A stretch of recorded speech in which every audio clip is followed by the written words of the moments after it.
India out की shirt पहनी हुई है प्रेसिडेंट मौजू ऑफ मालदीव्स ने, और लेकिन साथ ही साथ ये तस्वीर भी शेयर की जा रही है कि जनाब देखें कि इस वक्त वो स्टेट गेस्ट है, कि एक तरफ वो इंडिया आउट की कैंपेन चला रहे थे कि निकल जाओ इंडिया मालदीव से, और अब हालात ये पैदा हो गए हैं कि उनको आना पड़ा इंडिया। $400 मिलियन और 3,000 करोड़ रुपए का करेंसी स्वैप समझौता भी संपन्न हुआ है। मालदीव के 28 आइलैंड्स पर पानी और सीवरेज प्रोजेक्ट्स पूरे किए गए। अब मालदीव के प्रेसिडेंट मोहम्मद मुइज़ी अपने वाइफ के साथ इंडिया के स्टेट विजिट पे हैं। ये वही मोहम्मद मुइज़ी है जिन्होंने इंडिया आउट का नारा लगा और कहा कि इंडिया जो है अपने ट्रूप्स मालदीव से निकाले, लेकिन आज उनकी बहुत बड़ी स्टेटमेंट आपके सामने रखेंगे कि वो फर्स्ट प्रायोरिटी पे इंडिया को रखते हैं और इंडिया के साथ अपनी टाइज जो है रिपेयर करना चाहते हैं। ये वही मालदीव है जो कि चाइना के साथ कभी मिल के इंडिया को आंखें दिखा रहा था और आज ये माफ़ी मांगने की बात कर रहा है। शास्त्रीय संगीत में ये है कि पहले आप भारत को गाली दो, दमादम मस्त कलंदर आप भारत के प्रधानमंत्री को गाली दो। ऐसे ऐसे अपशब्द भाई साहब, ऐसे ऐसे अपशब्द मोदी जी के लिए इनकी कैबिनेट वालों ने इस्तेमाल करे, क्लाउन है, बुरा आदमी है, ऐसे।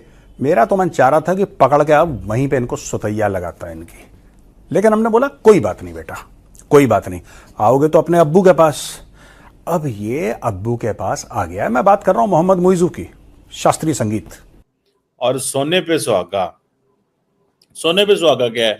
सोने पे सुहागा ये है कि भाईजान मोदी साहब ने जफी नहीं पाई, मोदी साहब ने गले ही नहीं लगाया मौजू को। मेरा ख्याल है प्रेसिडेंट मौजू जो है ये दुनिया का वाहिद लीडर है जिसको नरेंद्र मोदी साहब ने जफी नहीं डाली, वरना बंदा 2.5 फुट दूर भी होवे तो मोदी साहब वो खींच के जफी पा लेंदे ने, but he is the only man, he didn't hug him.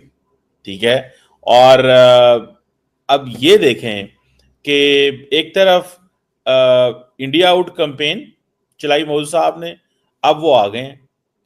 मैं इस पे एक असेसमेंट करना चाहता हूं। मुझे ऐसे लगता है कि ये सारे की सारी जो चीज कोरियोग्राफ की गई है या जो प्लान की गई है, ये जयशंकर साहब को मॉडल है कि मौजू को करीब लेके आओ, ये उसका मॉडल है। देखिए, ही इज अ डिप्लोमेट। जो डिप्लोमेट होता है ना, डिप्लोमेसी के अलावा कुछ नहीं आता।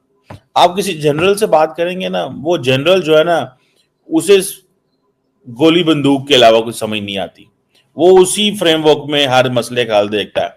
जब आप किसी डिप्लोमेट को देखते हैं तो वो उसी मसले में डिप्लोमेसी के जरिए मसले का हल चाहता है।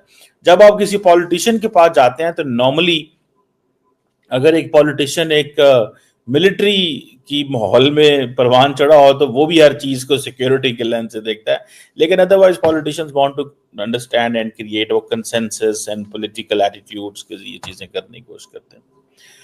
अब इंडिया जो है, अब मौजूद साहब को जफी नहीं डाली, ठीक है जी। अब मुझे ऐसे लग रहा है कि इंडिया आउट से इंडिया फर्स्ट कैंपेन चला दी है उन्होंने, ठीक है जी। और ये चीजें जो हैं, ये चीजें जारी बात है, एक मसला तो नजर तो आता है ना कि यार ये कोई आसान काम थोड़ा ही है, ठीक है। और वो भी स्टेट विजिट, 5 दिन का स्टेट विजिट। भाई स्टेट विजिट होता है 1 दिन 2 दिन का, चलो कर लो, एक दिन राती आए रोटी शोटी खादी स्टेट बैंक, चलो 3 दिन का कर लो यार। 5 दिन का स्टेट विजिट, 5 लाख की आबादी, प्रोटोकॉल चेक करें इनका कितना है। 5 लाख की आबादी, 5 दिन का स्टे। इंडिया क्यों इतनी इन्वेस्टमेंट कर रहा है 5 लाख की आबादी वाले मुल्क में? सिर्फ चाइना और की? Can there be any other reason than this? ये जो इंडिया चाइना कंपटीशन ना होता तो सवाल ही पैदा नहीं होता। 5 दिन का ट्रिप और ये सारी ये लोशे एवं ही हो जाने थे। हमारे इधर एक लफ्ज बोला जाता है लोशे या शिया, ठीक है। ये लोशे एवं, सॉरी इट जस्ट मेरे मुंह से निकल गया, but it's an interesting word in terms in case you are enjoying free dinner, free lunch, free ride, free everything, on someone's expense, जो कि इस वक्त मोदी साहब कह रहे हैं ला दियो पैसे, खैर है देखी जाएगी। सो मोदी साहब गुस्से में नजर आ रहे हैं, डाडा मुंह बना के बैठे ने। मैंने कुछ और तस्वीरें देखी हैं जिसमें इसमें वो एक्सप्लेन करने की कोशिश कर रहे हैं डॉक्टर जयशंकर। सो ये सारे का सारा डॉक्टर जयशंकर का मॉडल है। इसको बुलाओ यार, इसको वो गए होंगे, उन्होंने कहा है मैंने बहुत सारी चीजें पोली कर दी हैं। जब डॉक्टर जयशंकर 2-3 महीने पहले गए थे, मैंने इन्वेस्टमेंट प्रोजेक्ट सारा कुछ कर दिया। अब जरा इसको बुलाएं, प्राइम मिनिस्टर साहब आप थपकी दें इसको। मैं आपको गारंटी से कह सकता हूँ ये मॉडल है। आप बेशक किसी इंडियन डिप्लोमेट से हैं जो सिस्टम के अंदर बैठा हुआ, उसे चेक कर लीजिएगा। लेकिन नॉर्मली आप जब डिप्लोमेट से मिलते हैं तो आपको बहुत सारी चीजें जो है ना पता चलती हैं, उनका मॉडल तरीकाकार। सो उन्होंने कहा होगा मैंने डेवलपमेंट के प्रोजेक्ट्स वहां पे इनिशिएट किए, चीजें बहुत सारी कर ली हैं, अब आप थोड़ा बुलाएं उसको, मौजू को, स्टेट गेस्ट बुलाते हैं, उसको थोड़ा बताते हैं कि भैया हम तुम्हें वैल्यू देते हैं, सारा कुछ करते हैं, आ जाओ तुम, आके थोड़ा सा उसको महसूस करा दो और वो ठीक हो जाएगा। ठीक है। अब वो जो अब होगा क्या, अब सारी बात है वो कहाँ बातें गई, रिमूव सोल्जर्स, ठीक है जी, वो कहाँ बातें गई, ठीक है जी। जो प्रोग्रेसिव पार्टी ऑफ मालदीव्स का कैंडिडेट मौजू कहता था कि मैं इंडियन सोल्जर्स जो हैं ये डिप्लॉय किए गए हैं जो ह्यूमैनिटेरियन और मेडिकल इवैक्यूएशंस के लिए, हम इन्हें एक्सपेल कर देंगे, ये जासूस हैं, ये है वो सारी चीज़ें बदल गई। ठीक है जी। और मुझे ऐसे लग रहा है कि ये जयशंकर साहब ने कहा तो है, देखें नरेंद्र मोदी का किसी को जपी ना डालना, हग ना करना, गले ना लगाना, इस चीज के बारे में बताता है कि वो उनके बारे में क्या सोचता है।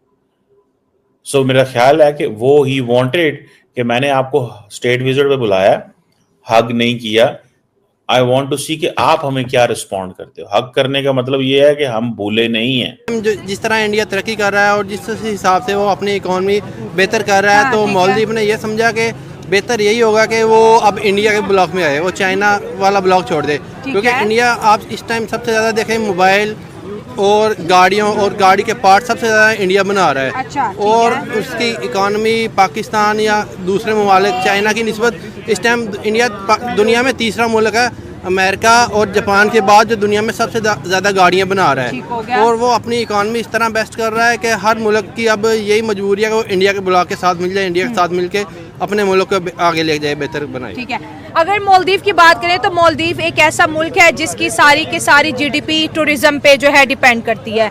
हर शादीशुदा जोड़ा वहाँ पे घूमने जाता है, अच्छा व्यू है, आइलैंड बहुत प्यारे हैं। लेकिन इंडिया ने जब मालदीव का बायकॉट किया, उनकी नेशनलिज्म ने जब बायकॉट किया, तो फिर उन्हें चाइना को बाय बाय कहना ही पड़ा। ये बार बार कभी इंडिया से ब्रेड एंड बटर दे दें, इंडिया ने कहा हमारे पैसे निकालो। आज वो इंडियन एयरफोर्स के सिविलियन जहाज में आ रहे हैं, मतलब मालदीव के पास अपना जहाज तक नहीं है और बात एक बड़ी इकोनॉमी से टक्कर लेने की कर रहा था। बात वही है ना कि बाद में अफसोस होता है, पहले बात कर लेता है इंसान, बाद में उसे अफसोस होता है। अब जो इंडिया से टूरिज्म जाता है वो यहाँ तो थाईलैंड वगैरह जाता है, यहाँ मालदीव जाता है। मालदीव बंद हो गया, वो थाईलैंड वगैरह जा रहे थे। अब जब वो दोबारा इधर आया, वो इनके साथ बैठेगा और अपने मामला तय करेगा, माफी शाफी करेगा, माफी होती है। और जब एक इंसान दूसरे मुल्क में जा रहा है, वो माफी मांगने जा रहा है, हाँ। माफी मांग लेगा और जाकर दोबारा वो टूरिज्म चलाएगा और उसकी इकानमी भी बेहतर होगी। जब वहाँ पे टूरिज्म जाएगा, हाँ। वहाँ पे जाके वो शॉपिंग करेंगे, स्टे करेंगे, होटलिंग, हाँ। सबसे मतलब इकोनॉमी बढ़ेगी। ठीक हो गया सर। अगर इकोनॉमी और पैसे की बात करें, क्या समझते हैं अगर पाकिस्तान की आवाम देखे और इंडिया की देखें तो ज्यादा किस आवाम की जेब में पैसा नजर आ रहा है? पाकिस्तान में तो इस टाइम गरीब की रोटी नहीं पूरी हो रही है, आप पैसे की बात कर रहे हैं।